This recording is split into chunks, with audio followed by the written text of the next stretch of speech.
अनंत उपकारी पूज्य गुरु भगवंतों के चरणों में नमन वंदन। समस्त चारित्र आत्माओं के चरणों में नमन वंदन करने के पश्चात सभी उपस्थित प्रज्ञाशील साधकों, यदि अपनी ही सीढ़ियां मैली है, यदि अपनी ही सीढ़ियां मैली है तो दूसरों के छत पर पड़े कूड़े की आलोचना मत कीजिए। गुरुदेव कई बार फरमाते हैं, यदि अपनी ही सीढ़ियां मैली है तो फिर दूसरे के छत पर रहे कूड़े की आलोचना के हम अधिकारी है ही नहीं। एक बार का प्रसंग याद आ रहा है, जब नए नए थे, जानकारी इतनी थी नहीं और गुरुदेव के सानिध्य में कई व्यक्तियों की तारीफ सुनते थे, प्रशंसा सुनते थे। इस व्यक्ति में ये गुण है, इस व्यक्ति में ये गुण है। और गुरुदेव के सानिध्य में जब जब उनको देखा तब लगता था कि हाँ, ऐसा ही जीवन होगा। पर अचानक एक दिन की बात है कि उनके जो सहयोगी साथी लोग थे, उनके जो पारिवारिक लोग थे, वे उन पारिवारिक लोगों से उनकी बात सुनी तो लगा कि इनमें कितने विकार भरे पड़े हैं। गुरुदेव किस बात की तारीफ करते हैं, इनमें तो विकार ही भरे पड़े, दोषी है ये तो, गुरुदेव को ध्यान नहीं होगा। तो चलो गुरुदेव को जाकर के बताते हैं। और गुरुदेव के सानिध्य में उनके दोषों की एक लिस्ट बनाई और लेके गए और गुरुदेव से कहा कि देखो गुरुदेव, इन व्यक्तियों में ये दोष भरे पड़े हैं। तो गुरुदेव ने सबसे पहले उन दोषों को पढ़ने के पहले ये पूछा कि अच्छा, आप में दोष नहीं है और आपने इन दोषों को, उनके बारे में जो लिखा है, वे दोष आप में किंचित मात्र भी नहीं है। प्रश्न चिन्ह खड़े हो गए कि अपन क्या करने आए थे, गुरुदेव को उनकी गलती बताने आए थे, पर ये तो गलतियां हम में ही इतनी रही है तो हम बताने के अधिकारी है ही कहाँ। हम क्या करते हैं, रात दिन केवल दूसरों को देखते हैं और दूसरे के संदर्भ में विचार करते हैं, अरे इन्होंने ऐसा किया, ऐसा नहीं किया होता तो अच्छा होता। हम अपनी प्रशंसा और दूसरे की निंदा करके नीच गोत्र का बंद कर लेते हैं। अपनी प्रशंसा और दूसरे की निंदा होता यह है, कोई हमारी प्रशंसा नहीं करता है। प्रशंसा के 3 स्तर है कि यदि कोई हमारी प्रशंसा नहीं करता है तो हम उसको उत्तेजित करते हैं कि वो हमारी प्रशंसा करे, और वहां हम क्या करते हैं कि झुकने लगते हैं और झुकते इतने हैं कि ये व्यक्ति समझे मेरे अंदर कितने गुण हैं और वो कहे कि अरे नहीं नहीं, आपकी तो बात कहना ही क्या। और या तो वो नहीं करता है तो हम किसी इनडायरेक्ट वे में करवाना चाहते हैं, पर कभी कोई करता नहीं है तो फिर हम स्वयं अपनी प्रशंसा करने लग जाते हैं, मुंह मियां मिट्ठू बनने लगते हैं। हम दूसरे की निंदा भी कभी कभी इसलिए करते हैं कि दूसरे की निंदा करके हमारा जो अहंकार है उसको पुष्टि मिलती है, इसलिए हम दूसरों की निंदा करते हैं। क्योंकि ये दोष देखो मुझ में नहीं है, ये दोष उस व्यक्ति में रहे हुए है, तो उस समय हमारा अपना अहंकार पुष्ट होता है, इसलिए हम दूसरों की निंदा कर लेते हैं। पर निंदा और विकता ऐसा है कि जो शास्त्र में 9 रस बताए हैं, तो 9 रस से भी सबसे बढ़कर रस यदि किसी में आता है तो निंदा करने में हमको रस आता है। गुणों के बखान में हमको इतनी खुशी नहीं मिलती है। आज हमारी स्थिति ये हो गई है, निंदा करने बिठा दे तो रात की नींद भी हमारी भाग जाती है। रात में हमको 9 बजे नींद आ रही और कोई आ गया और इसकी उसकी करने लग गया बातें, तो 12 के 1 बज जाएगी तो भी हमारे आंखों में नींद नहीं आती है। क्यों? क्योंकि वहां रस आ रहा है।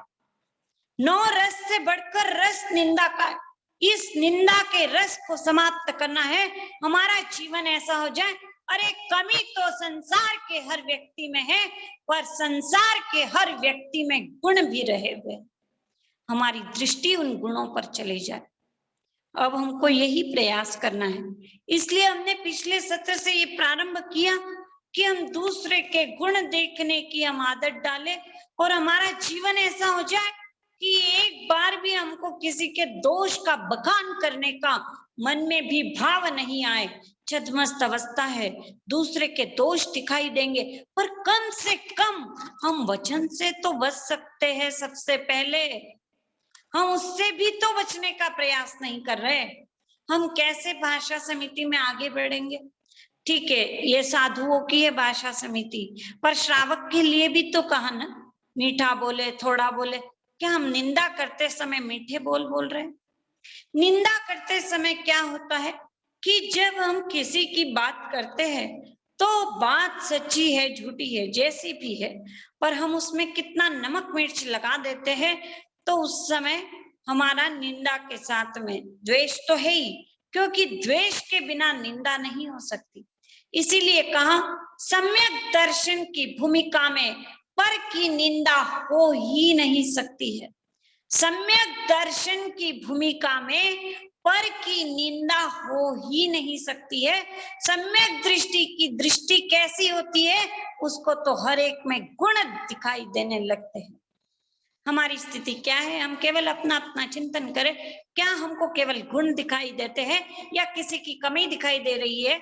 अरे इन्होंने ऐसा किया होता तो अच्छा होता, तो हमको तो दोष दिखाई देने लग गए। पर सम्यक दृष्टि तो वो होता है जिसको अपने साथी की बढ़ती हुई उन्नति को देख करके उसके भीतर में इतना प्रमोद भाव होता है, इतनी प्रसन्नता होती है, उसको कहीं ईर्ष्या नहीं जगती है। सम्यक दर्शन की भूमिका में ईर्ष्या नहीं जग सकती, निंदा नहीं हो सकती। तो हम आज इसका प्रयास करें, क्योंकि जब तक ईर्ष्या रहेगी हम किसी के गुणों का बखान कर ही नहीं पाएंगे। इसलिए स्वार्थ, अहंकार और ईर्ष्या को छोड़ करके हम आज गुण दर्शन के इस सत्र से स्वयं लाभान्वित हो और दूसरों को भी हम प्रेरित कर सके। इसलिए आपके इर्द गिर्द जो भी लोग हैं, आज आप उनके कोई गुण दिखाई दिए हो तो जरूर उनकी तारीफ कीजिए। एक बात मुझे आज ध्यान आई कि ऐसे व्यक्तियों को हमको मिलने का प्रसंग बना। आज तक के लगभग हमारे ध्यान में दो व्यक्ति है कि जिन्होंने एक भी एलोपैथी नहीं ली। भयंकर से भयंकर वेदना में भी उन्होंने एक भी प्रकार की दवाई नहीं खाई है। वे भी जो अजैन लोग थे, यानी कि जैन नहीं, अजैन लोग मिले मुझे ऐसे। एक तो गाड़ी का ड्राइवर है और एक आयुर्वेद के टीचर है कि जिन्होंने अपने जीवन में, वो तो 60 साल के हो गए थे टीचर तो, और वो भाई तो होगा 50 साल का लगभग, कि जिन्होंने कोई दवाई नहीं खाई। और आज हम दवाई के कितने अधीन हो रहे हैं। तो जो ऐसे लोग हो सकते हैं कि जो कितनी भी वेदना आए उसको सहन कर लेते हैं, पर उसको मिटाने के लिए, उसको हटाने के लिए कोई भी एलोपैथी की शरण में नहीं जाना चाहते। तो ये उनकी कितनी बड़ी बात है, कितनी सहन शक्ति है। तो ऐसे आपको और भी कोई गुण नजर आए हो, जरूर आप उसका बखान करें और स्वयं लाभान्वित हो।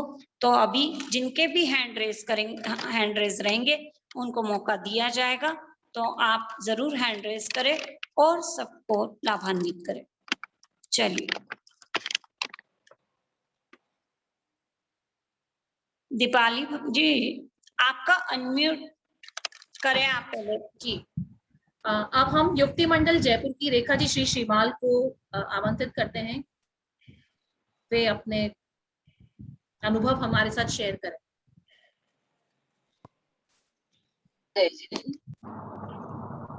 सभी को सादर जय। आवाज आ रही है मेरी? जी। वैसे तो माता पिता और गुरु का उपकार तो हमेशा सबके ऊपर रही है और मेरे ऊपर भी है। उनके अलावा कुछ ऐसे शख्स हैं जिनका मेरे जीवन पर बहुत बड़ा उपकार रहा है।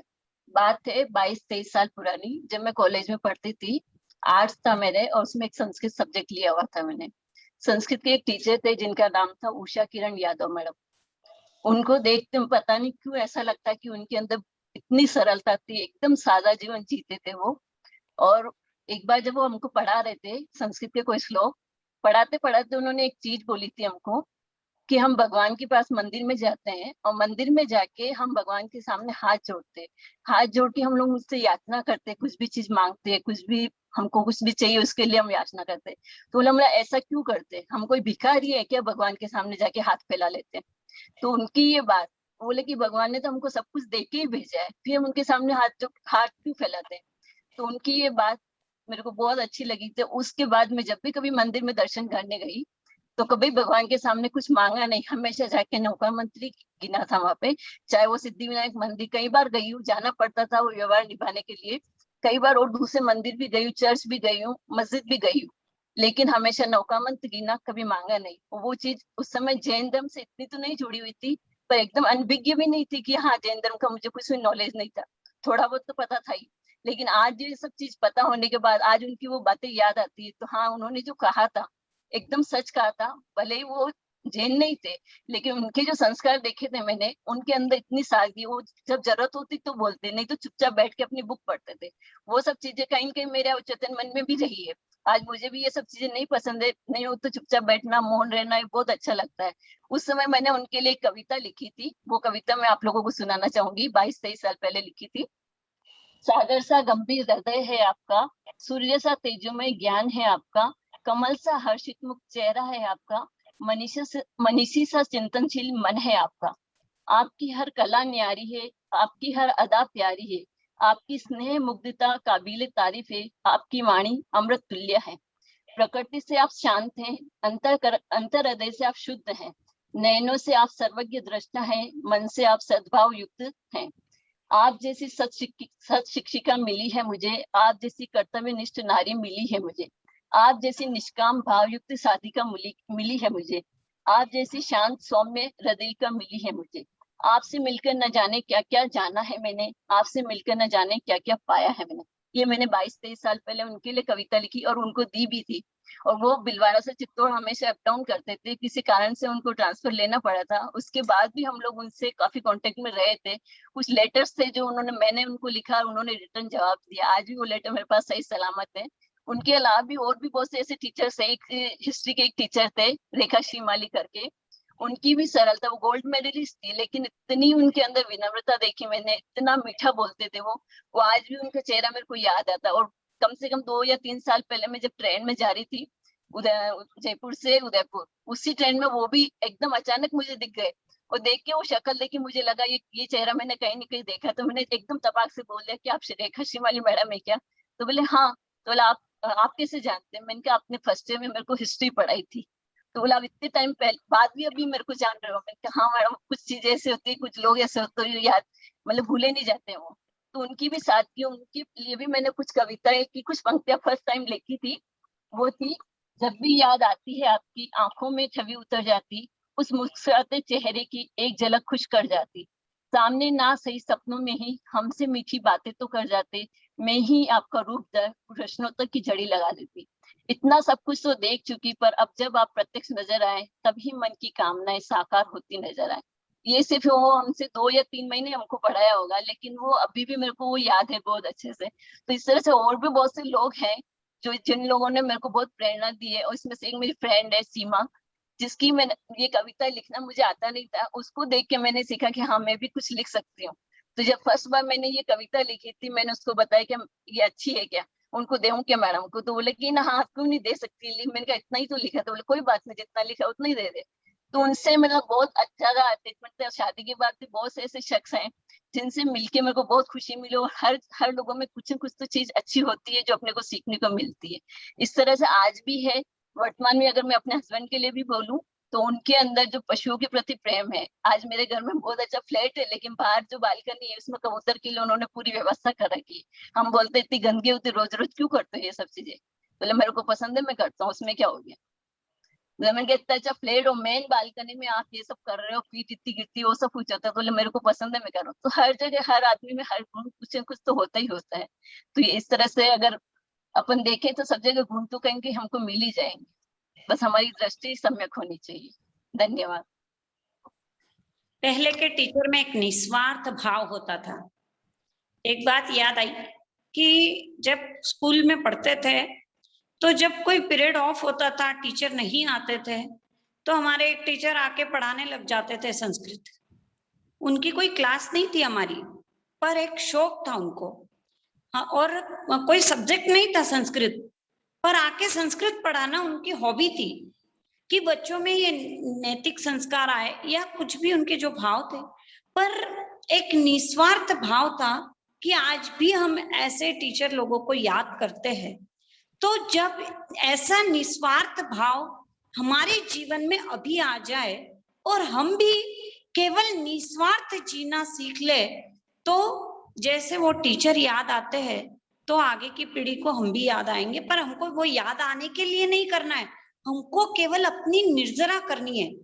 मुझे एक बात याद आई कि जैसे उनके टीचर ने कहा, तो गुरु हस्ती भी यही फरमाते थे कि जैसे एक मंदिर वाला श्रावक उनके पास आया और गुरुदेव के पास में गया, तो जरा हिचक के साथ ही कि ये स्थानकवासी संत है और मुझे कहेंगे सामायिक कर और मंदिर में मत जा, तो बोले हिचक के साथ गया। पर गुरुदेव के पास गए तो गुरुदेव ने कहा, तू मंदिर जाता है, मुझे कोई बाधा नहीं है, पर इतना काम करना कि जो मंदिर के साधु साध्वी नहीं करते हैं वो काम तू मत करना।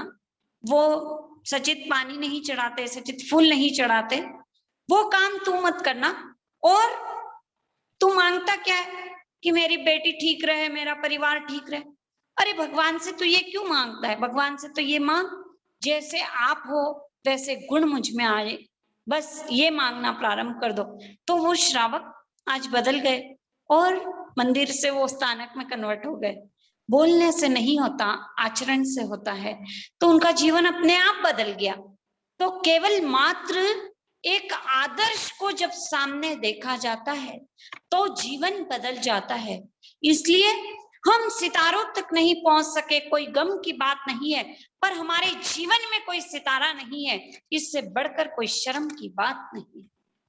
हमारे जीवन का कोई ना कोई एक आदर्श होना चाहिए, तब उस आदर्श के कारण हम आगे बढ़ सकते हैं। भगवान से चाहना और भगवान को चाहना, हम तो केवल भगवान से चाहते रहते हैं। ऐसे कामनाओं से मुक्त होकर के भी लोग जीते हैं और केवल भगवान को चाहते हैं, वे आगे बढ़ जाते हैं। चलो अब नेक्स्ट ज्योति जी टांगी अनम्यूट करें।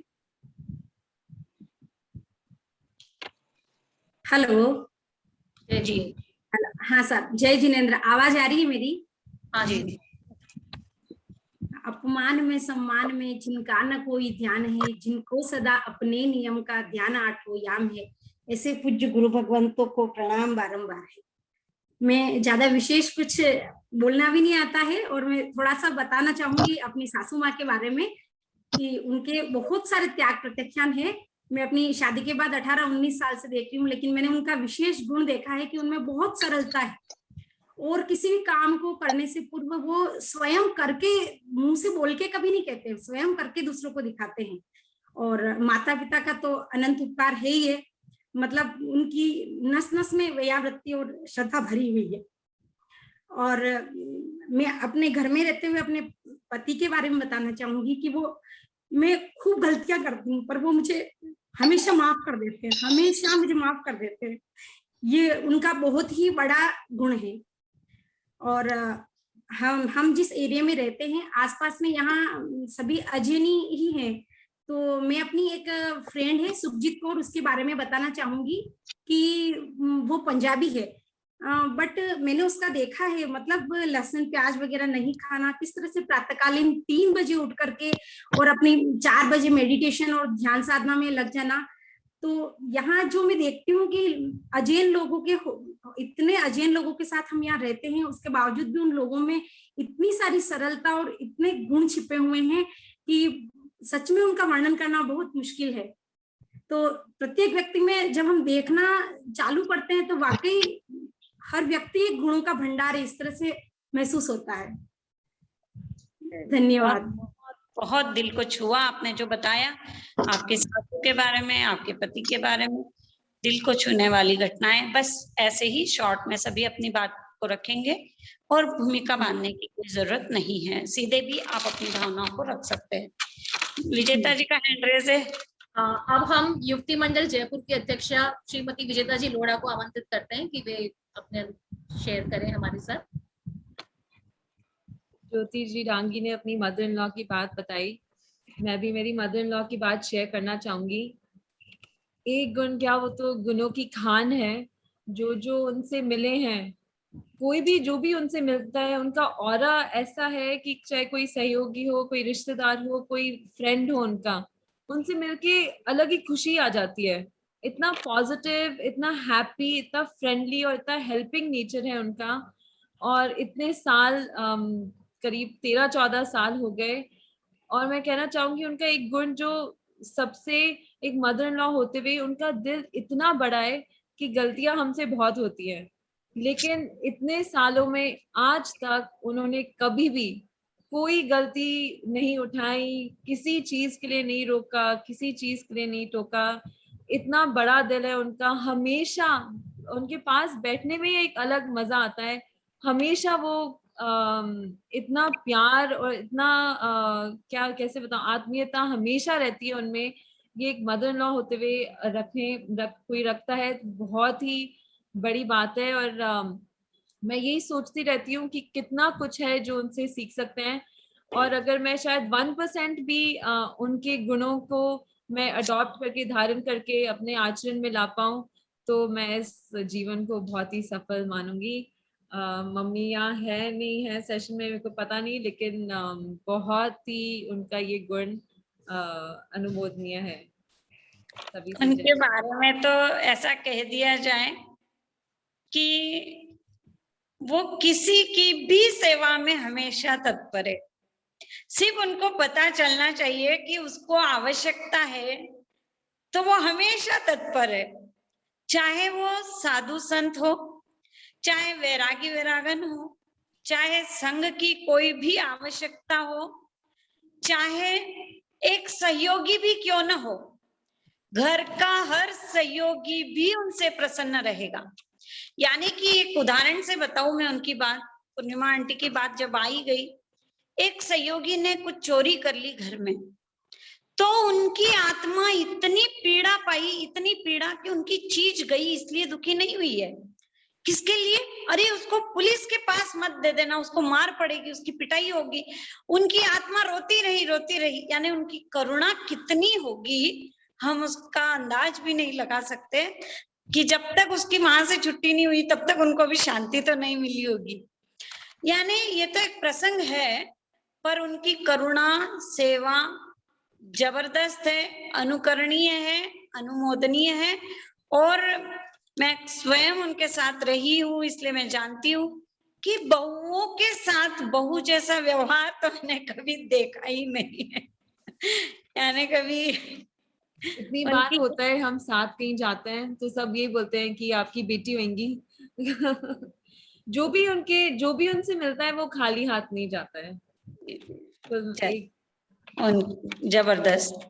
अब गैलेक्सी A10, आप दीपाली जी इनको अनम्यूट कर दीजिए। हाँ,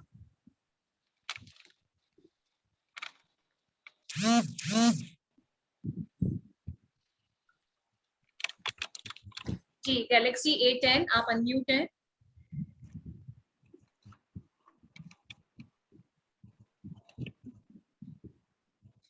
अनम्यूट कीजिए। आप पुष्पा आंटी, आप बटन दबाइए अनम्यूट का। नहीं, वो आपके फ्लैश कर रहा होगा स्क्रीन पर अनम्यूट। हाँ जी। हेलो जय जितेंद्र, मैं एक प्रसंग बताना चाहती हूँ जिसने मेरे जीवन पर बहुत असर किया है। एक बार मैं एक कैब में ट्रैवल कर रही थी, तो वो कैब के ड्राइवर ने मुझे बोला कि आंटी जी, मेरे कैब के वो सीट के पीछे जो कवर है उसमें अच्छी किताबें रखी हुई है, यदि आपको पढ़ना हो और आप जितनी देर मेरी गाड़ी में सफर कर रही हो तो आप वो किताबें पढ़िए। मैंने कहा कि आप ये किताबें क्यों रखते हो, आपको शौक है क्या? तो उन्होंने मुझे बताया कि मेरे गाड़ी में बैठने वाला कोई भी व्यक्ति, हालांकि ड्राइवर अजैन था, यदि कोई अच्छी किताब पढ़ता है और थोड़ी देर के लिए भी वो अच्छे विचारों में चलता है, और आंटी जी, मेरे गाड़ी का अभी तक एक्सीडेंट नहीं हुआ है, आज तक मेरी गाड़ी का एक्सीडेंट नहीं हुआ। तो मैंने उनको बोला कि आपके इसमें जो किताबें हैं वो बहुत अच्छी किताबें हैं, तो मैं ये घर पे ले जा सकती हूँ क्या पढ़ने के लिए? तो उन्होंने बोला नहीं, अभी मेरा टूर का टाइम है और मैं हफ्ता भर मेरी गाड़ी चलती रहेगी, तो मैं आपको किताबें नहीं दे सकता। जिस दिन मुझे टूर नहीं रहेगा तो मैं स्वयं तुमको ये किताबें लाके दूंगा, आप वो पढ़ना, आपको जो लिखना है उसमें से लिख लेना और मुझे बिल्कुल जो टाइम मैंने बोला वो वापस कर देना। और नेहा दीदी, उस दिन से मुझे डायरी लिखने की आदत लगी है कि मैं कोई अच्छी चीज पढूं तो मैं नोट करूं करके। तो मैंने वो करके इतने धन्यवाद किए उनके, इतने मतलब इतने अच्छे विचार थे उनके कि मैं भूल नहीं सकी उनको कभी। जी जी जी, पुस्तक बहुत बड़ा परिवर्तन लाने में सहकारी होते हैं। आरसी बाबा साहब के लाइफ से भी हमने देखा कि वो हमेशा कहीं पर भी जाते हैं तो सबसे पहले टैक्सी ड्राइवर हो, चाहे हॉस्पिटल में कोई हो, चाहे कहीं पर भी वो गए, होटल में गए, कहीं गए, तो सबसे पहले यही पूछते थे कि आप मांसाहार करते हो क्या, आप शाकाहारी हो क्या, नहीं हो, क्या करते हो। तो उनके जब जब उनके सानिध्य में ऐसे लोग आते, मांसाहारी लोग, तो उनको जरूर वो किताब अपनी पकड़ाई देते, तो उनका जीवन भी परिवर्तित होने में बहुत सहयोग होता।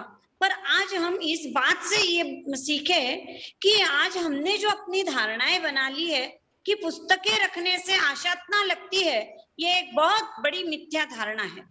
घर में यदि पुस्तक नहीं होगी तो जैसे आगे की जनरेशन केवल मोबाइल में है, उसको तो किताब कहाँ मिलेगी, कहाँ लाना है, कोई वो लाने वाली नहीं है।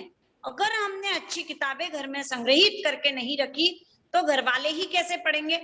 एक टैक्सी ड्राइवर सबको यात्रा करवाते हुए पढ़ा सकता है, तो क्या हम घर में किताबें अच्छी रख करके हमारे परिवार वालों को हम नहीं दे सकते? क्या हमारे आसपास जो लोग हैं, हम क्या उनको पुस्तकें नहीं दे सकते? हम केवल आशातना के नाम पर अभी इतना बड़ा हम ये कर रहे हैं कि पुस्तक पढ़ने से ही लोगों को वंचित करते चले जा रहे हैं। तो हम इस बात को समझे, अजैन लोग भी इस तरह सेवा कर सकते हैं तो हम भी तो कर सकते हैं। एक बात और, अभी और किसी का हैंड रेज है? हाँ हाँ, चलो उनको। अब हम श्री अखिल भारतीय जैन श्राविका संघ की पूर्व अध्यक्षा और अभी युक्ति मंडल जयपुर की अध्यक्षा श्रीमती वेदनी रोड़ा की mother in law Purnima aunty को आमंत्रित कर रहे हैं। पूर्णिमा आंटी अपने एक्सपीरियंस शेयर करेंगी। सादर जय जिनेन्द्र। सबसे पहले तो जितना आप लोगों ने सुना उतना सब कुछ है नहीं, जस्ट वेट, इतना सब कुछ है नहीं। ये तो सिर्फ मेरा मन कर गया कि नेहा जी मेरी प्रेरणा के स्रोत है, नंबर 1। प्रमोद मुनि साहब, श्रद्धेय प्रमोद मुनि साहब हमेशा मुझे कहा करते थे ध्यान शिविर कर लो, मैं हर बार उनको कहती नेक्स्ट नेक्स्ट। जब मैंने ध्यान शिविर का नेक्स्ट में फॉर्म भरा तो नेहा जी ने कहा अभी मेरे को परमिशन नहीं है बिल्कुल भी लेने की फॉर्म। तो फिर प्रमोद मुनि साहब बोले कि नहीं, बोले आप इनका फॉर्म तो ले ही लो। उस दिन तो फिर मतलब इनकी सरलता और मेरे मेन जो प्रेरणा स्रोत है श्रद्धेय प्रमोद मुनि साहब ही है। उनके बाद जो जीवन में परिवर्तन हुआ ध्यान शिविर से, नेहा जी के जीवन को देखने से जो परिवर्तन आया है ना, एक्चुअल वो तब से मेरे को गुस्सा बहुत कम हो गया। ऑल्दो ये जो विजेता ने बोला ना सब अच्छे होते हैं तो अपने आप अच्छे हो जाते हैं, ये सब कहने की बात है। सामने वाला अच्छा तो हम कब किसी के साथ बुरा कर सकते हैं, ये तो सोचने की बात है। इससे ज्यादा मुझे कुछ शेयर नहीं करना। Thank you thank you thank you. चलिए, एक बात यानी कि हमको समझने जैसी है। मुझे एक बहन मिली और उस बहन ने मुझे अपनी घटनाएं बताई कि 25 साल हो गए मेरे शादी को और आज दिन तक हमारे घर में कोई भी सहयोगी परिवर्तित नहीं हुआ। मैंने कहा आप राजस्थान आ गए, बेंगलुरु छोड़ के आप राजस्थान 10 दिन के लिए आए, तो पीछे घर में कौन संभालता है? बोले सब हमारे सहयोगी के हाथ में चाबी देके हम आ जाते हैं आराम से, हमको कोई दिक्कत नहीं। मैंने कहा ऐसे कैसे हो सकता है? बोले मुझे मेरे दादी ससुरा जी ने एक बात सिखाई कि बोले आप सहयोगी को क्या देते हो? बोले ये झूठी जो एप्पल बची है, जो आपका बच गया वो आप देते हो? बोले आपको कभी लगता है वो भी अपने जैसे इंसान है, और कभी आपने 1 किलो एप्पल ले जा करके उनके घर कभी दी? क्या आपके मन में कभी नहीं आता कि उनके भी बच्चे हैं?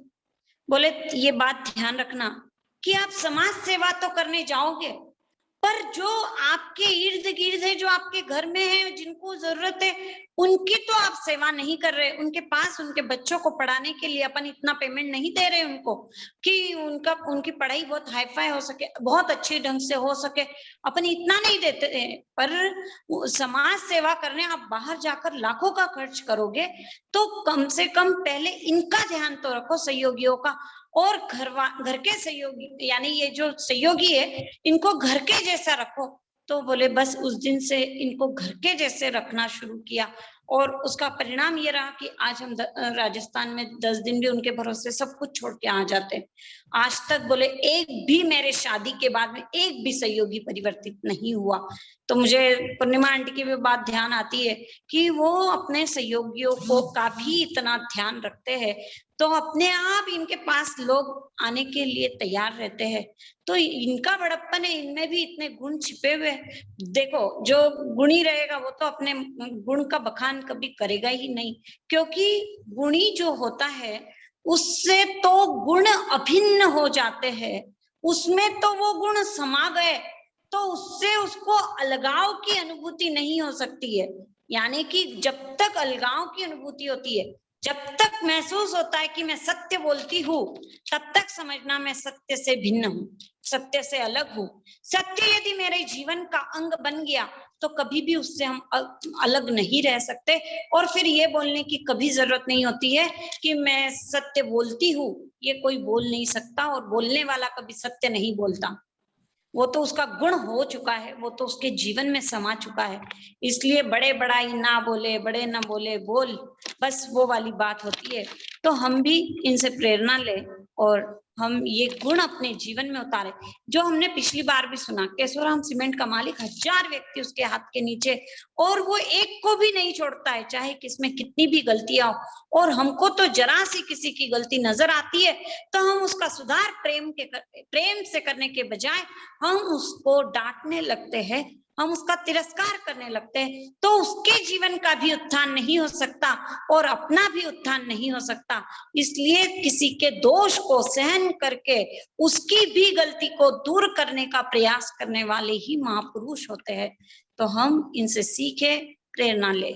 चलिए नेक्स्ट कनक जी बंसाली। हाँ, युक्ति मंडल जयपुर की सदस्य कनक जी भंडारी भंसाली। सबको सादर जय जिनेंद्र। मुझे लगता है, मेरा अनुभव ये कहता है कि हमें कोई चीज अगर बचपन से सिखाई जाती है तो वो हमेशा एक जड़ का काम करता है, हमेशा सीख वो हमेशा याद रहती है, और शायद माँ बाप की सिखाई हुई सीख हम कभी भूल नहीं सकते। तो मुझे हमेशा मेरे पापा की एक बात हमेशा याद आती है जो उन्होंने मुझे बचपन से सिखाई, और शादी पे फिर से उन्होंने मुझे याद दिलाई कि हमेशा अपना जीवन सीधा, सरल और सात्विक रखो। तो आज भी जब मैं इसको इम्प्लीमेंट करती हूँ तो मेरा जीवन अगर मैं देखूं तो सीधा रहता है, तो मुझे कहीं कोई डिफिकल्टी नहीं आती। मैं जो आगे हूँ वैसी ही हूँ, सरल हूँ तो किसी भी परिस्थिति में ढल सकती हूँ, और सात्विक हूँ तो अपने परिवार को भी वही शिक्षा दे सकती हूँ। तो वो मुझे बोलते थे कि परिवार में रहना है, हम रहेंगे तो ये तीनों गुण हमेशा काम आएंगे, सीधा, सरल और सात्विक। यानी एक गुण अनेक गुण को बढ़ा सकता है, और एक दोष अनेक दोष को बढ़ावा दे सकता है। तो ये इतनी छोटी सी बात उन्होंने इतने अच्छे से समझाई कि आज भी मुझे लगता है कि इस एक सीख से मेरे परिवार में शांति है, संस्कार की बढ़ोतरी है।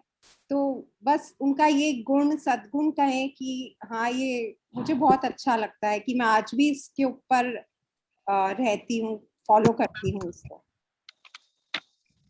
Thank you. बहुत बढ़िया, बहुत बढ़िया। बरखा जी मूसल। बरखा जी मूसल। जय जिनेंद्र। जय जिनेंद्र। मैं सबसे पहले तो शायद मुझे मेरे परिवार में सब आसपास सभी जने बहुत ही अच्छे मिले, जो सब हेल्पफुल हैं। मेरी मदर इन लॉ, मेरे हस्बैंड और मेरे मम्मी पापा सब, मतलब मदर इन लॉ को आप लोग जानते होंगे, मंजू जी मूसल, जो मतलब इतने हेल्पफुल हैं, हर दम बस सिखाना, जो भी आज सीखा है, जो यहाँ तक जुड़ी हूँ मैं, वो उनके ही कारण है, नहीं तो शायद मेरे पीहर में इतना नहीं था। लेकिन हाँ, पापा की थी कि भाई जो भी करो अच्छा करो, धीरे करो, जल्दी किसी काम की मत करो, लेकिन जो भी हो तुम्हारा उसमें बेस्ट दो। तो बस वही चीज उनकी थी कि भाई कभी ऐसा नहीं कि अपन नवकार मंत्र भी बोल रहे हैं तो 1 मिनट में बोलकर और खत्म कर दिया, वो भी एक पूरा ध्यान से नमो अरिहंताणम धीरे धीरे बोलो हर चीज। और मम्मी ने तो फिर पूरा जीवन ही बदल दिया अपने गुणों, मतलब क्या कहूँ, मेरे पास वर्ड्स ही नहीं है मम्मी के लिए, तो जो उन्होंने सिखाया आज तक आगे बढ़ने के लिए प्रेरणा करी, सब बहुत अच्छा ऐसा था कि बस अब आगे ही आगे सब चीज आई, फोकड़े सिखाए, तपस्या में बोले आगे बढ़ो, सब चीज में बहुत मतलब जो भी आसपास कभी ऐसा लगा ही नहीं कि कोई ऐसा मिला हो जो हेल्पफुल नहीं हो। युक्ति मंडल से जुड़ी तो वहां पर भी सब बहुत हेल्पफुल, सब बहुत ऐसे फ्रेंडली बिहेव करने वाले, कोई ऐसा नहीं, सब एकदम कुछ भी हो, जरूरत हो कुछ भी हो बताने से, सब बहुत हेल्पफुल। और एक बात मैं मेरे छोटे भाई के लिए कहना चाहूंगी, उम्र में वो मुझसे छोटा है, अकेला रहता है हांगकांग में, कोई नहीं है, 1.5 साल से तो वो अकेला है, सामान भी जो वहां मिलता है वो ही है, बट वो धर्म में इतना पक्का है कि रोज उठकर उसको समाई करनी है। वो तो अपन जैन है कर ही लेते हैं, बट लेकिन उसको अगर बीमारी भी है, वो कुछ दिक्कत है, कुछ भी है उसको, तो समाई तो उसको करनी ही है। और 14 का एकाशना, वास, उपवास, तेला सब करता है। और उसके पास ऐसा नहीं है कि अपने पास तो पारने के सामान रहते हैं, कभी मोठ काली सब रहती है, वो उसके पास कुछ नहीं है ये सब। तो मैं बोलती हूँ अब तू पारना कैसे करेगा, कोई बात नहीं जीजी, चाय बना लूंगा, चाय से कर लूंगा, पारने के लिए थोड़ी करता हूँ मैं कि मुझे पारना करना है, इसलिए थोड़ी उपवास करता हूँ, इसलिए थोड़ी तेला करा है। अकेला रहता है 1.5 साल से, उसके पास कोई नहीं है, ना वो जयपुर आ सकता है। लेकिन और मम्मी पापा को भी दिन में 5-5 6-6 बार फोन करके पूछता है आप ठीक हो, जीजी तू ठीक है। अगर मेरी आवाज में जरा सा भी ऐसा लगेगा कि मैं दुखी हूँ तो आवाज से ही पहचान जाएगा कि जीजी तुझे क्या हुआ, कोई दिक्कत तो नहीं है। मतलब इतना मैं उसकी इतनी, मैंने उसको देखा मुझसे छोटा है लेकिन मुझसे बहुत कहीं ज्यादा समझदार है, बहुत ही अच्छा है। और उसकी एक बात और कि हम जैसे बोलते हैं कि हमने धोवन पानी का स्किट किया अभी, तो उसने भी, मैंने उसको वीडियो भेजा तो बोलता है जीजी मैं भी वहां पर धोवन पानी पीऊंगा, अब की बार पार्सल लगाए तो मेरे लिए राख और चटनी भेजना, तो मैं भी धोवन पानी पीना चालू करूंगा वहां पर। जब तक गर्म पानी पी सकते हैं, अगर धोवन पानी नहीं बैठता है तो गर्म पानी का तो वो, लेकिन उसको धोवन पानी का हुआ ना तो बोले मैं भी धोवन पानी चालू नहीं, करूंगा। अगर कहीं किसी को बाधा रहे ना तो अपन ऑप्शन भी बता सकते हैं। नहीं, गर्म पानी तो वो मानिया जी रोज ही पीता है, क्योंकि सुबह गर्म कर लेता है, बट क्या है कि ऐसा नहीं है कि भाई बॉईल करके ले लिया अब रात तक चल गया। धोवन पानी में तो अपन को रहता है कि भाई 2 बार बना ले, तो अपन को अब उसको इतना नहीं है कि भाई गर्म पानी 2 बार करना है वो चीज। लेकिन उसके मैंने देखा कि वो धर्म पर इतना अड़े गया कि मैं कुछ भी नहीं हूँ उसके सामने। बड़ी बात है, बाहर का इन नियमों को पालना बहुत बड़ी बात होती है। पजूषण जी में और देखो, प्रिय धर्मी और दृढ़ धर्मी श्रावक होते हैं। आगम में 2 भेद बताए जाते हैं। तो प्रिय धर्मी कौन है कि जो साता ही साता में धर्म करता है वो प्रिय धर्मी है, पर जो असाता के होते हुए भी यानी कि कठिनाई के आने पर भी जो धर्म करता है वो दृढ़ धर्मी श्रावक कहलाता है। तो ऐसे दृढ़ धर्मी श्रावक आज भी है, ये बहुत यानी कि अनुमोदनीय बात है। कई बार यानी कि एक बार एक श्रावक के लिए सुना कि वो फॉरेन में रहे और पता चला कि उन्होंने जितने 1 साल भर वो फॉरेन रहे तो वो केवल मात्र 1 साल तक केवल खिचड़ी पर रहे, फीकी खिचड़ी बना करके एक ही आइटम का उपयोग करके वो फॉरेन में रहे। ऐसे भी श्रावक है। कितनी रसनेन्द्रिय पर विजय, कितना कि हम यदि एक चीज 4 दिन भी मिल जाती है तो हम कितने परेशान हो जाते हैं, और ऐसी स्थिति में केवल एक चीज पर रहना बहुत बड़ी बात है। तो ऐसे दृढ़ धर्मी श्रावकों की अनुमोदना। और अब नेक्स्ट किसी का हैंड रेस हो तो। जय जिनेन्द्र। जी बोलिए। जय जय जिनेन्द्र, चेन्नई से मधु सुराना। जी जी आंटी बोलो। हाँ, बस मेरे सासू जी के लिए बोलना चाहती हूँ। इनका उपकार इतना अधिक है कि जब शादी करके आई तो धर्म का कुछ भी नहीं आता था, लेकिन इनकी इतनी तमन्ना थी कि मैं कैसे भी बढ़ूं, आगे बढ़ूं, मैं सीखूं। तो उन्होंने हर दम एक ही बात कही, मेरे को नहीं चढ़ता है, तुम जाओ। तो शिविर कोई भी होता है, उन्होंने इतना इनका योगदान और इतनी शांत प्रकृति, भले ही मैं 7 बजे उठूं कोई बात नहीं, आप समय कर लो, काम चलता रहेगा, इतना इन्होंने सहयोग दिया कि गुणगान नहीं कर सकती। और सिस्टर इन लॉ है संतोष जी डड्डा, वो भी एक बहन से ज्यादा रहे और जो बात किसी से नहीं शेयर की उनसे शेयर की। और समाज में जब निकली तो पूर्णिमा जैसे मंजू भंडारी हो, चाहे पूर्णिमा हो, मंजुला जी हो, बीना जी हो, सबका इतना अच्छा सहयोग, इतना सहयोग कि उनके गुणों का जितना गान करूं उतना कम है। सबको हार्दिक धन्यवाद धन्यवाद धन्यवाद। बात है। अभी एक बात अपन ने सुनी कि सासू जी ने इतना सहयोग दिया, यानी कि जिसका क्षम है उसको आगे बढ़ाने के लिए पहले के लोग भी कितने तत्पर रहते थे। ये इससे प्रेरणा मिलती है कि आज उनकी उम्र कितनी होगी, कितने बुजुर्ग होंगे वो मान लो, पर जैसे उस समय भी ये ध्यान रखा जाता था इन बातों का, तो आज हम क्या कर रहे हैं कि हम भी किसी को सहयोग देंगे तो हम आगे बढ़ सकते हैं। तो हम क्या चाहते हैं कि हम कभी कभी क्या करते हैं, मैं कैसे आगे बढ़ूं, इस चक्कर में हम दूसरों को सहयोग नहीं देते। नहीं नहीं, मुझे जाना है स्थानक, मेरी देरानी जेठानी चली जाएगी, मैं पहले चली जाऊं ताकि मेरा नंबर लग जाएगा, ये पीछे रह जाएंगे। हमारी भावना कैसे होनी चाहिए, इस बात से हमको ये सीखने मिलता है। और मेरे को आज एक बात कहनी है कि आज एक किताब पढ़ी, सूर्योदय से सूर्यास्त तक किताब का नाम है, कहीं आपने देखी भी होगी, जय मुनि जी महाराज साहब की लिखी हुई किताब है, हाथ में आई। तो उसमें जो वर्णन पड़ा कि सुदर्शन लाल जी महाराज साहब के जीवन के लिए था, ये पंजाब संप्रदाय के है, जो यानी कि वाचस्पति मदन लाल जी महाराज साहब के शिष्य है। तो उनके लिए जहां कहीं बात आई, एक ही बात थी कि वो कभी भी गुरु ने जो आज्ञा दी तहत करके स्वीकार करते थे, तहत करके स्वीकार करते थे। फिर एकदम चिंतन चला कि सूर्योदय से सूर्यास्त तक तो पढ़ रहे, पर गुरु हीरा का जीवन भी यही रहा ना। हमने सुना है ना कि गुरु हस्ती के सानिध्य में उनका कैसा विनय था, कैसा समर्पण था कि गुरु के समीप वो खड़े रह जाते आधे आधे घंटे पातरी लेकर के और उनकी सेवा में हमेशा तत्पर रहते। उनका ऐसा जबरदस्त विनय था। तो जब ऐसी बात सुनी और प्रमोद मुनीसा के लिए भी सुना कि गुरु हस्ती कुछ फरमाते, तो कभी भी उन्होंने ननुनश नहीं किया कि मुझे आपकी सेवा में रहना है, मुझे क्यों दूर भेज रहे हो, कभी कोई प्रश्न चिन्ह नहीं खड़ा किया। तो जो मनमानी नहीं करता है वो हमेशा आगे बढ़ जाता है।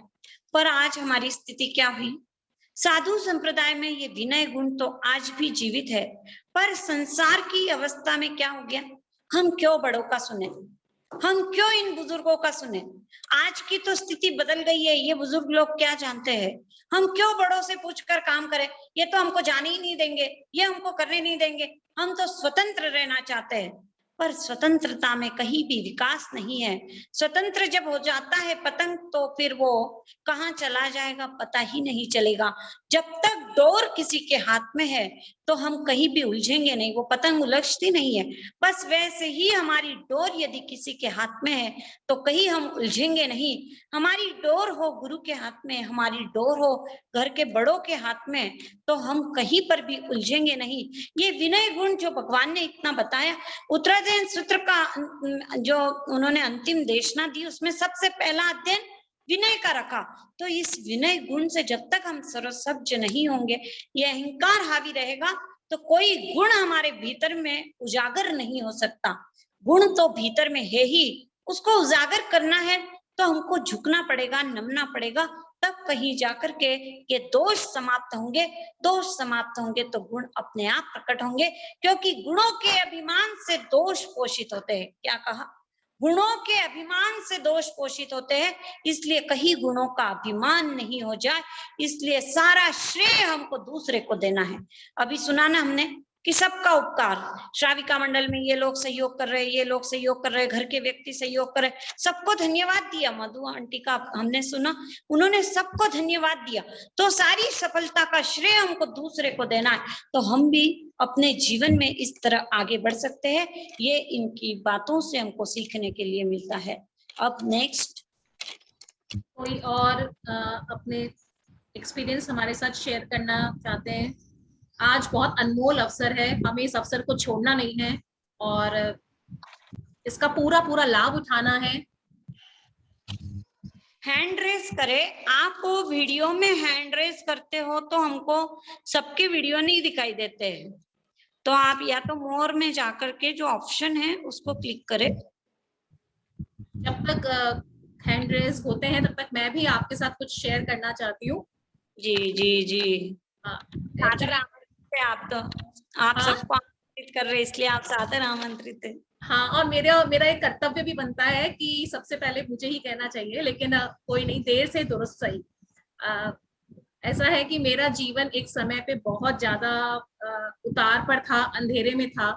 उस समय जैसे कि सबके माता पिता होते ही हैं हेल्प करने के लिए और उनका हम पर अनंत उपकार होता है, वैसे ही मेरे जीवन में भी मेरे माता पिता, मेरे भाई बहन और मेरे गुरु परम श्रद्धेय श्री प्रमोद मुनि जी महाराज साहब, आज हम जो कुछ भी हैं मैं इन्हीं की वजह से हूँ। इवन एक समय पर मेरे पड़ोसी जब किसी भी आवाज पर आप आवाज लगाइए, किसी भी आवश्यकता के लिए आप आवाज लगाइए, तो वे भी इतने हेल्पफुल हैं आज भी। तो ऐसे लोगों की आज कोई कमी नहीं है। हम सोचे ये सब पुराने जमाने की बातें हैं, लेकिन नहीं, अभी भी हमारे आसपास और हम सब ऐसे हैं जो हर समय किसी न किसी की मदद करने के लिए तैयार रहते हैं।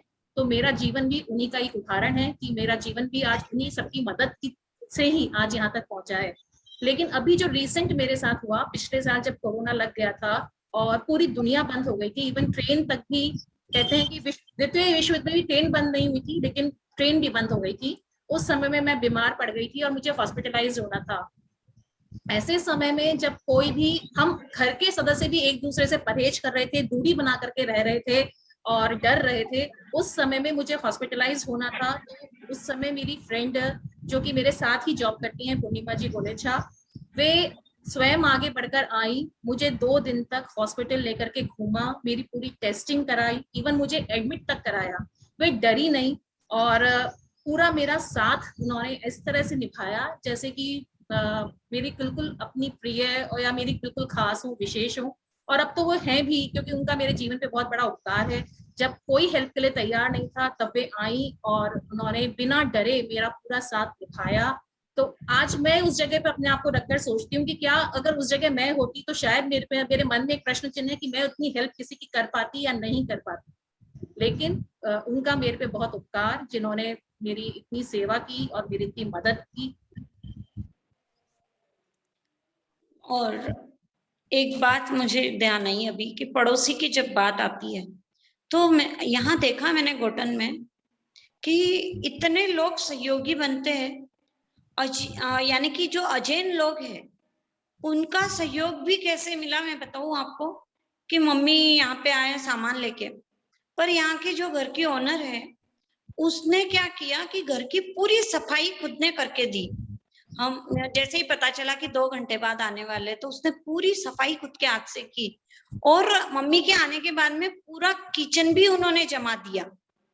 यानी कि कोई जान नहीं, कोई पहचान नहीं, कभी देखा हुआ नहीं, कभी मिले हुए नहीं, और पूरा किचन, यानी बाद में मम्मी ने देखा कि ये चीज कहाँ रखी है तो मम्मी को ढूंढना पड़ा।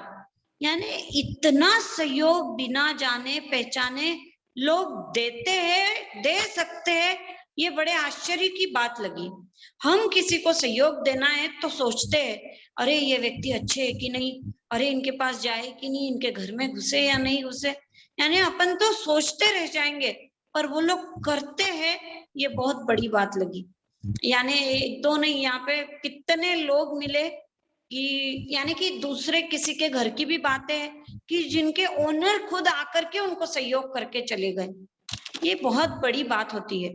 और जो 1-2 चीज और बतानी है उसके पहले किसी के हैंड रेज हो तो उनको समय दे देंगे। और कोई बोलना चाहता है? मैं तो सोची आज समय तो कम ही पड़ेगा, पर आज भी वही स्थिति। चलिए ठीक है, कोई बात नहीं। एक साधक के पास आया एक भाई और बोलने लगा, वो आपकी बुराई करता है। कोई हमारी बुराई करे तो हम भी तुरंत उसकी बुराई करने लग जाते हैं और कहते हैं हाँ वो व्यक्ति ऐसा ही है।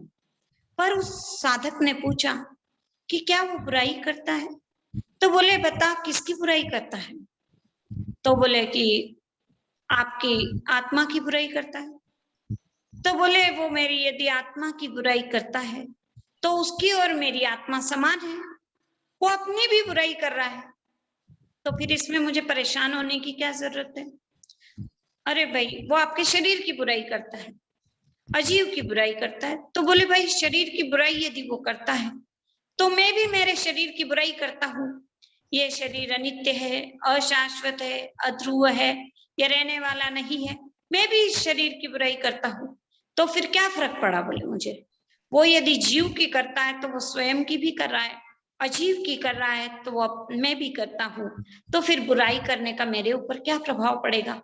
तो कोई भी हमारी बुराई करे तो भी हमको तो केवल भलाई ही करनी है। एक प्रसंग बना एक बहन के साथ में कि एक सहयोगी उनके बीमार थे और वो उनकी सेवा कर रहे थे। अचानक ऐसी घटना घटित हुई कि उन्होंने चाय बनाकर दी और उनको पसंद नहीं आई और उन्होंने वो चाय उनके सामने फेंक दी। कैसे हमारी क्या स्थिति बनेगी? यदि चाय बना करके दी, इतनी प्रसन्नता से इतनी सेवा कर रहे हो और सामने वाले ने चाय फेंक दी, तो हमारी क्या स्थिति बनेगी? पर उनकी चेहरे पर भी उनके तो कोई फर्क ही नहीं पड़ा और दोबारा उन्होंने उतनी ही प्रसन्नता से उनको जैसे जितने नाप से जितना मसाला चाहिए था उस तरह से उन्होंने चाय बना करके पिलाई है। तो ऐसे लोग आज भी है कि जो केवल बुराई के बदले भलाई करते रहते हैं। कौन क्या बुराई कर रहा है हमको उससे कोई मतलब नहीं है, हमको तो केवल भलाई करने ही, हमको केवल किसी के लिए अच्छा करना है। कोई सामने वाला बुरा कर रहा है तो हमको कोई फर्क नहीं पड़ता है, हमको केवल अच्छा करना है, हमको सिर्फ और सिर्फ सेवा करनी है, हमको सिर्फ और सिर्फ सहयोग प्रदान करना है। सामने वाला मुझे सहयोग दे न दे, सामने वाला हमारी सेवा करे न करे, हमको किसी से अपेक्षा नहीं और हम किसी की उपेक्षा नहीं करेंगे। ये सूत्र हमारे जीवन में उतर जाए। और एक बात और ध्यान आई कि एक जब सेवा करते हैं तो हम क्या सोचते हैं कि पूछा गया कि सेवा करने से आपको क्या लाभ मिलेगा? बोले भाई सेवा करने से उसके सामने वाले को तो कितना लाभ होगा ये मुझे नहीं पता, पर मेरी जड़ता को समाप्त करने के लिए मुझे सेवा करनी है, मुझे मेरे कर्मों को काटने के लिए सेवा करनी है, मुझे सामने वाले के ऊपर उपकार नहीं करना है। सामने वाले का तो मेरे ऊपर उपकार है कि वो मुझे सेवा का अवसर दे रहा है। हम क्या सोचते हैं? दान दे रहे तो सामने वाले का उपकार। एक भाई के जीवन की घटना है कि उस भाई की ये आदत थी कि जब वो किसी को दान देता तो सामने वाले को कहता आपको धन्यवाद, आपका उपकार हुआ, मुझे ये मौका आपने प्रदान किया। यानी उसकी लघुता कितनी, ये केवल दिखाने की बात नहीं। जब वो झुकी झोपड़ियों में अनाज बचा हुआ था और बांटने जाते, ध्यान शिविर की बात है कि जब वो बांटने जाते तो फिर साथ वाले भाई ने आकर के हमको बताया कि ये आहार भी देता है और सामने वाले को धन्यवाद देता है कि आपका बहुत बड़ा उपकार हुआ कि यह आहार हमारा सार्थक हुआ। तो इस तरह से हम लघुता के साथ में जीवन में आगे बढ़ सकते हैं और सबको सहयोग प्रदान कर सकते हैं, ताकि सामने वाले को भी कोई परेशानी नहीं रहे कि ये इतनी सेवा कर रहे तो कोई एहसान नहीं जता रहे। तो हमको एहसान नहीं जताना है किसी के ऊपर, ये तो हमारा सौभाग्य है कि हमको ये सेवा का अवसर मिल रहा है। आज हमने व्यक्तियों के गुण को देखने का प्रयास किया, पर अब हम ये भी देख सकते हैं परिस्थिति का भी कितना बड़ा उपकार होता है, परिस्थिति में भी कितने गुण समाये हुए होते हैं। जैसे कोरोना की परिस्थिति सबके लिए कठिन तो थी, पर इस परिस्थिति ने ये एहसास दिला दिया, ये विश्वास जगा दिया कि बिना किसी होटल का खाए हम रह सकते हैं, बिना खरीदी किए हम रह सकते हैं, बिना पिकनिक पार्टी में गए हम रह सकते हैं, हम अपने साथ कभी रह सकते हैं। ये विश्वास दिलाया तो कोरोना की इन कठिन परिस्थितियों ने दिलाया। इसका भी गुण दर्शन करें हम कि इस परिस्थिति से कितने जीवों को सीखने मिला। गुरुदेव हमेशा फरमाते हैं श्री अंजी गोलेचा की बात कि जब उनसे पूछा जाता कि समाज कब बदलेगा, तो कहते कि जब समाज के गाल पर एक जोरदार थप्पड़ पड़ेगा तब ये समाज पलटेगा। तो ये समाज पर थप्पड़ लगाने का समय आ गया है कि हम कितने भोगों में जा रहे थे। भोग के बिना भी जीवन रह सकता है और हम भोग के बिना साल भर से रहे ही हैं कि भाई कोरोना काल में बिना किसी कपड़े की खरीदी के रहना हो गया ना, जरूरत पड़ी थी क्या ज्वेलरी खरीदी किए बिना हम रह गए ना, तो हम रह सकते हैं। और कितना समय खुद के लिए मिला, बिना किसी से मिले, बिना गपशप किए, बिना कहीं गए, केवल मात्र अपनी हॉबीज को, अपनी यानी कि जो आंतरिक इच्छाएं हैं जो किसी की पूरी नहीं हो रही थी कि पढ़ना है, ये समझना है, ये लिखना, तो वो पूरी नहीं हो रही थी, समय नहीं मिल पा रहा था, उन सब के लिए सहयोग मिला। तो परिस्थिति के भी गुण देखे कि परिस्थिति ने भी हमको सहयोग दिया। तो इस तरह से हम कहीं पर भी गुण दर्शन करते रहेंगे तो हम उस परिस्थिति में से भी, रज में से भी हम कुछ ना कुछ प्राप्त कर सकते हैं। नहीं तो फिर हमेशा जो रोते रहने की आदत है कि अरे देखो इन्होंने, इस व्यक्ति ने ऐसा किया, इस परिस्थिति ने ऐसा किया। अब रोना नहीं है, ये दृष्टि को परिवर्तित करने के लिए ही हमने ये कार्यक्रम रखा था कि हमारी दृष्टि ऐसी बन जाए तो हम ये प्रयास करें, जिन जिन के गुण दिखे अब उनको डायरी में उतारने का प्रयास करें। गुरु हस्ती ने अपने जीवन काल में ये कार्य किया कि उन्होंने डायरी में लिख के रखा कि इनसे मैंने ये सीखा, इनसे मैंने अप्रमत्तता सीखी, इनसे मैंने ये सीखा। तो उन्होंने पूरे अपने जीवन काल में जिस जिस से जो सीखा था, जिन जिन महापुरुषों से, उन सब का नाम लिख करके रखा था। हम भी अपने जीवन में ऐसे लोगों का नाम जरूर लिख कर रखें कि किन किन व्यक्तियों ने हमको सहयोग दिया, किस किस जीवन से हमको प्रेरणा मिली और क्या क्या प्रेरणाएं मिली। तो हम जरूर उनके गुण दर्शन करके और हार्दिक कृतज्ञता को ज्ञापित करेंगे तो फिर हम अपने अहंकार को समाप्त कर पाएंगे, अकिंचन गुण का विकास कर पाएंगे। और जब इस अकिंचन गुण का मैं कुछ नहीं हूं, अरे सब कुछ इन लोगों का है, देखो सब में गुण भरे पड़े, तो फिर मेरे अपने गुणों के प्रति अहंकार नहीं हो सकता। देखो सब में गुण है, सब में गुण है, सब में गुण है, सभी सिद्ध भगवान जैसे, सभी आत्माएं भगवान स्वरूप है। जैसे अपना घर में सबको प्रभु कह के पुकारा जाता है, प्रभु प्रभु, वहां सब विकलांग है, कोई मंदमती है, कोई कैसे है, तो उन सबको प्रभु प्रभु प्रभु, तो सब में भगवान के दर्शन हो जाए। और जब सब में भगवान के दर्शन होंगे तो भीतर में रहे भगवान के दर्शन हमको हो सकते हैं।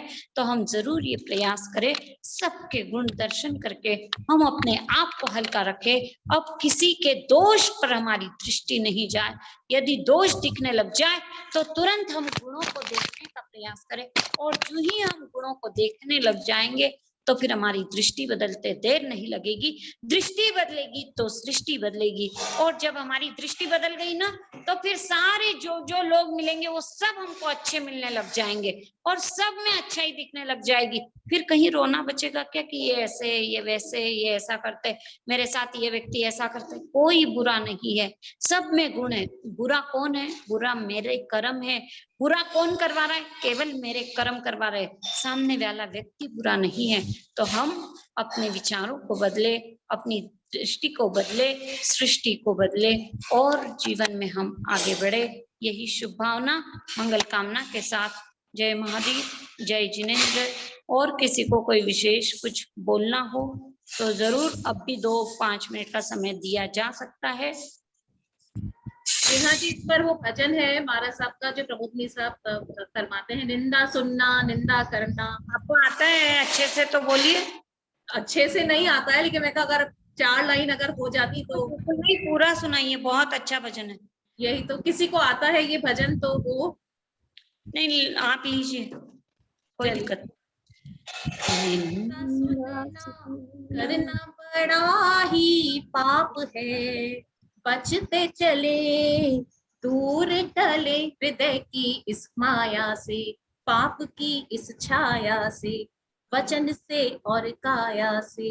निंदा सुनना करना बड़ा ही पाप है, बचते चले दूर टले। अपने पाप नजर नहीं आते, औरों के चुन चुन कर लाते। जन्म जन्म का हमको मिला ये शाप है, बचते चले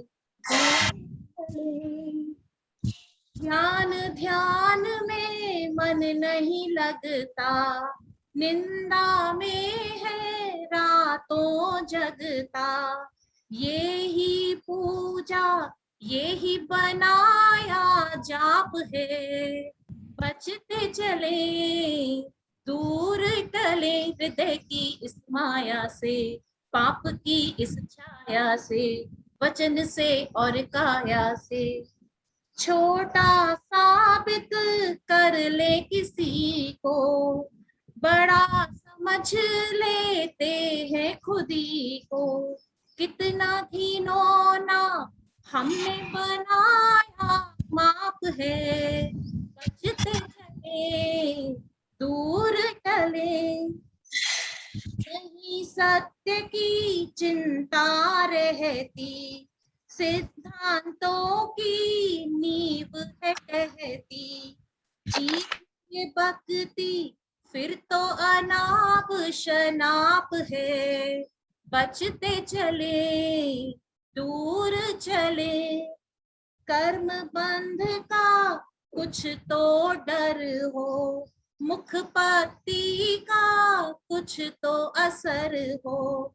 सोचो कितना भीषण मिथ्या लाप है, बचते चले दूर टले हृदय की इस माया से, पाप की इस छाया से, वचन से और काया से। निंदा सुनना करना बड़ा ही पाप है, बचते चले दूर टले। तो आज ये सेशन पे ये भजन मुझे लगा कि बिल्कुल फिट हो रहा है। मेरी राग अच्छी नहीं है, इसके लिए क्षमा याचना। और कोई अभी बोलना चाहता है तो, नहीं तो आज का सेशन हम यही फिनिश करेंगे। और हमें नेहा जी ने बहुत अच्छे से समझाया कि हमें सिर्फ आवश्यकता है तो अपनी दृष्टि बदलने की, हमें और कुछ ज्यादा मेहनत नहीं करनी है, हमारी सृष्टि अपने आप बदल जाएगी। हम सभी सम्यक दृष्टि बने और सबके गुण देखें, सब में भगवान का दर्शन करें, सम्यक दृष्टि बने और मोक्ष मार्ग में आगे बढ़े। हम सब यही मंगल कामना करते हैं। जय जिनेंद्र, जय गुरुदेव, जय महावीर, जय हिंद।